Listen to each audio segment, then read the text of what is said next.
വാരപ്പെട്ടി കുടുംബാരോഗ്യ കേന്ദ്രം നവീകരണം പൂർത്തീകരിച്ച് നാടിന് സമർപ്പിച്ചു. കോതമംഗലം ബ്ലോക്ക് പഞ്ചായത്താണ് ഫണ്ട് അനുവദിച്ചത്.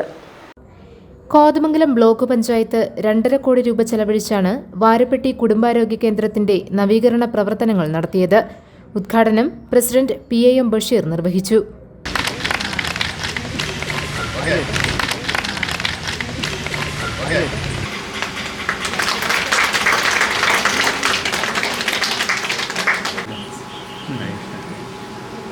ഗ്രാമപഞ്ചായത്ത് പ്രസിഡന്റ് PK ചന്ദ്രശേഖരൻ നായർ അധ്യക്ഷത വഹിച്ച ചടങ്ങിൽ Diana Nobi, Bindu Sasi, Jomy Thekkekara, Sally Aib, James Korampel, Nisamol Ismail, Anees Francis, MS Benny, Deepa Shaju, KM Syed, Shaji Basi, KK Hussain, Priya Santhosh, PP Kuttan, doctor Anila Baby, doctor Anoop Thulasi, Hansi Paul തുടങ്ങിയവർ പ്രസംഗിച്ചു.